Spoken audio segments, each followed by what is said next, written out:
So we are going to start on chapter 14. We left off last time with Pup having a great time, but very nervous time with her friends. Then she had to walk alone back to Dame Agnes's just to be attacked and hurt by Father Cooper. And she tries to leave her mitten as a clue, and one of the fathers picked it up. So let's see what happens next. Chapter 14. Alice opened her eyes and blinked. Her first thought that she'd been struck blind. Her mind felt fuzzy and her head ached. She tried to reach up and rub a hand over her eyes, but strangely her hands wouldn't obey her. Slowly, her mind cleared. She was lying on her side. Her wrists were tied behind her and her ankles bound together. A wad of cloth was stuffed in her mouth, held in place by another, tied tightly enough to choke her. She was cold and stiff, and her throat felt bruised and swollen. Despair washed over her. Where was she? What would they do to her? For a moment, she wondered why Father Cooper hadn't killed her. The old hypocrite had probably hired someone else to do the deed, she thought, then shuddered. She could still feel his horrid hand around her throat. I at least bit him, she thought. I hope he dies of it. Gradually, she became aware of the strange noises, a faint creaking sound, then a groan, then a thump, quite loud behind her. She wanted to squirm about to look, but she closed her eyes and made herself lie still. It had sounded like a trap door opening. Don't understand why you didn't finish the job. It would have spared us this effort. That sounded like Lord Crofton. Alice suppressed a shudder. Because, you fool, we need to know what she knows. That was Father Cooper. There was a grunt and a thud, then footsteps. She's still out. What's keeping Roderick? Nothing. Sir Roderick Dawn snapped. Damned ladder. She knows too much, Dustin, any way you cut it, Lord Crofton pointed out. See if you can't bring her round. I'd like to get this over with. A moment later, Alice saw a faint light through her eyelids. A foot nudged her, and to her utter surprise, water was dashed into her face. She stifled a gasp and moaned faintly. Then she let her eyelids flutter open. Now pay attention, Father Cooper instructed. In a moment, I'm going to remove the gag. However, no outcry you may think of making will do you any good at all. I want you to answer some questions, but my friends think it a waste of time. They would be delighted to kill you without further ado. And if you try anything at all, I shall let them. Is that clear? Alice managed to nod. The priest bent down and undid the gag. She noticed with satisfaction that his right hand was bandaged. Now, do you know who murdered your father? Yes, Alice croaked. It hurt terribly to speak, but she forced the words out. She was gambling, but she knew it was her only chance. You planned it, and Sir Roderick Don and Lord Crofton did the deed, and it won't do you any good to kill me because I already told someone it was you. Good God, Sir Roderick exclaimed. It's a bluff, for Father Cooper said calmly. And even if it isn't, what does it matter if she told one of her choir boyfriends? No one's going to take a child's word against ours. If that's true, why kill me at all? She asked. Dunstan, While the three men argued, Alice did some rapid figuring in her head. It was a long shot, but she'd have to chance it. It was imperative that they believe her, or at least believe the threat real enough to bear looking into. She must buy time, then perhaps a chance of escape would present itself. Whom did you tell? Sir Roderick Dawn stood looking down at her threateningly. She met his gaze squarely. I told Master William Hunnis, she answered, watching him intently. The force of his reaction startled her. His face went ashen. Christ, Crofton, we're doomed. He's such a favorite now. He'll be bound to tell the Queen. Hold your tongue, fool, Crofton barked. This can't be true. How could she tell him? Write a letter? Father Cooper frowned. Hunnis was in York before Christmas. Apparently, Kenton had written him about young Alistair Tucker. she had the chance. Crofton, yeah, so a young Alistair Tucker, she had the chance. Crofton, but whether or not she did, I can't say. He must have known who she is, but why didn't he tell Frost or the dean if he were worried about her safety? He shook his head. Sir Roderick approached Alice menacingly. I'll find out what she told him, he growled. Father Cooper intercepted him. Yes, you will. One of you will have to make discreet inquiries at court. Do you think I'm stupid enough to walk into a trap like that? Let me warn you, Dustin. If I fall, I'm pulling you down with me. Who said anything about falling, fool? Father Cooper snapped. What have you got inside that skull, Oak? If, and I repeat, if you should find yourself in a difficult situation, use the child's life for a bargaining piece.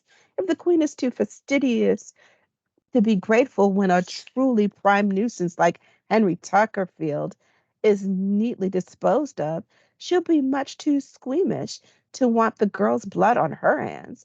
Or given her fondness for musicians, you can tell her young Alice is a very talented singer. It's true enough. With a little finesse, you ought to be able to get free pardons out of it, or at least banishments. And if she's bluffing, oh, for heaven's sake, do you need everything spelled out for you? We do away with her and dump her body in the North Sea. Gulp. Alice swallowed painfully and forced herself to think. Think about the time that she had bought, possibly as much as a week. Except for this minor revision, Father Cooper went on. We'll stick to the plan, Roderick. You can take care of the letter on your way out of town. We'll draft it tonight. He bent down and picked up the gag. I'm hungry, Alice whispered hoarsely. Damn, he replied. He unceremoniously stuffed the gag back into her mouth. I'll be back. Alice saw the lantern light retreat, watched the curious jumble of shadows on the wall as the men left. She heard the same faint creaking noise as before, but no thumps. Then the footsteps faded away as she was left in silence and darkness. How long she waited, she didn't know, but it was long enough for her to become painfully aware of the stiffness of her arms and legs on the cold. Finally, she heard noises again and saw Father Cooper and his lantern. He came over to her, knelt down, and removed the gag, and then pulled her roughly into a sitting position and began spooning gruel into her. Her throat was so sore it hurt to swallow, and the gruel had a strange, bitter aftertaste. But she made herself eat, realizing there was no knowing when he'd feed her again. When he'd finished, he reached her again for the gun. Please, she whispered hoarsely, please don't gag me again. I'll be quiet. He picked up the gun and stuffed it back in her mouth. Come, come, he chided. I'm not fool enough to expect you to keep such a promise. I'd think you an idiot if you did with your life at stake. He gave her a rough shove and knocked her back onto her side and tossed a blanket over her. Then he picked up the lantern and went to the trap door. She heard creaking sounds in the light, and the light grew fainter. But again, there was no thump of the door. A moment later, Father Cooper returned carrying a brazier and a large sack of wood. Deftly, he laid a fire and lit it, sitting back on his heels to watch the smoke as it rose to the high ceiling and filtered out through the chinks. Then he rose and went back to the trap door. She heard it groan, then thump shut, and she was again alone. Somewhere quite near at hand, a bell tolled 8 times. She puzzled over it for a moment, but her mind was going fuzzy again. Darkness swooped in, and great swirling clouds. Two thoughts lurked, barely out of reach, and she stretched for them. But before she could catch hold of them, unconsciousness again watched over her. The dame was annoyed when Orlando and Pup were late for supper. The other boys had told her that they'd been with Randall, Jeffrey, and Nate, so she wasn't alarmed. The wretched boys had probably gone home to eat with one of the other boys and had neglected to send her word. But as the hours slipped by and there was still no word of her missing charges, she began to feel uneasy. They probably decided to stay the night, she said. With what? With that snow? Those naughty, inconsiderate lads, they should have seen to it that I knew But her uneasiness grew. It wasn't like Orlando or Pump to simply leave her to worry. When the clock on the mantel struck 11, she decided to go to bed, time enough to worry about the boys in the morning when something could be done. Father Cooper's pen scratched along as Lord Crofton paced before the fire, and Sir Roderick sat fidgeting with his wineglass. There, said the priest at last, dusting the sheet with fine sand and shaking it off, while he rummaged about for the sealing wax. Sir Roderick and Lord Crofton came over to the desk and read the letter. Just the right one, Lord Crofton said approvingly. Sentimental enough, but not quite maudlin. And the little hints and innuendos, marvelous. No one would dream of interfering. Long lost nephew and prosperous children, childless. I'm sorry, let me reread that. Long lost nephew and prosperous, childless merchant uncle reunited. Dunstan, you're brilliant. The priest leaned a little. That could keep the old harpy quiet until Epiphany. Plenty of time. Excuse me. Now, Roderick, remember the plan. As soon as the cursed snow lets up, find the urchin to deliver this to the Dame Agnes Malpollery at number 4 Fletcher Street. What the urchin recognizes me. Oh, for God's sake, Friday, Father Cooper snaps, exasperated. Just pull your hood up around your face, and they won't have any problems. You're very glib, he complained, but it's not as if it were your neck. Oh, but it is, Roderick, he said with surprising grimness. Oh, but it is. The morning dawned clear and inviting. The wind had sculpted the new snow into an unfamiliar landscape of dunes and drifts. Geoffrey could hardly wait to get out in it. He gobbled down his porridge with more haste than appreciation and asked his grandmother if he could be excused. She assented, and in a few scant minutes he was slamming the door behind himself. He floundered cheerfully off through the snow toward the Dames. When he reached the Mermaid Inn, he slowed his pace as much to watch the activity in the inn yard as to catch his breath. The Mermaid was a handsome, half-timbered structure with diamond-paned leaden windows. A sign painted with its namesake hung over the door. The cobbled yard was large and miraculously swept clean of snow. One of the ostlers was bringing a neat bay hack around from the stables, while several people bustled about near the doorway. Geoffrey watched for a moment, then turned and started off. But before he had gone more than a few steps, a voice brought him up short. Boy! He turned to find a man, heavily muffled against the cold, approaching him. Sir? Geoffrey inquired, sketching a bow. A bow. Would you like to earn a halfpenny? Yes, sir, Geoffrey replied enthusiastically. But at the back of his mind, he had a nagging sense that this man was familiar to him, a sense he could neither shake nor place.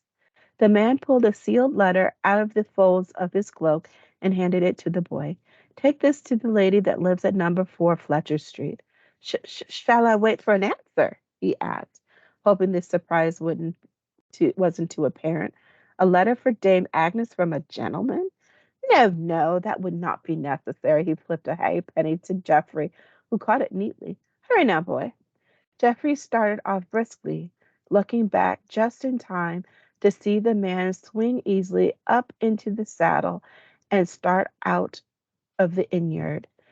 Geoffrey was still puzzling over what made the man seem so familiar. It couldn't be his face. Geoffrey hadn't gotten a good look of it. Between the hood and the muffler, suddenly he stopped short. People don't just disappear. He heard the words clearly in his mind, spoken in the voice of the man who had just given him the letter. That was it, the voice. It reminded him of the voice of the stranger in the cathedral. It just reminds me of it, he told himself firmly. It was too ridiculous, too wildly improbable. He was getting jumpy as pup. With an effort, he dismissed it from his mind. When he reached the Dames, he found the breakfast clean-up in full swing, with Dame Agnes herself supervising. She rounded on Geoffrey almost before he had closed the door. Where's Pup? She demanded. Jeffrey's heart skipped a beat, but he forced himself to reply with his usual blitheness. How on earth should I know? Dodged out of the cleanup was, has he? He handed the letter to her. A gentleman gave this to me to give to you. She hardly glanced at it. Pup wasn't with you last night, or Orlando? He shook his head. Do you mean that neither Pup nor Orlando came home? Yes, the Dane pushed a wisp of her dis- a wisp of hair distractedly.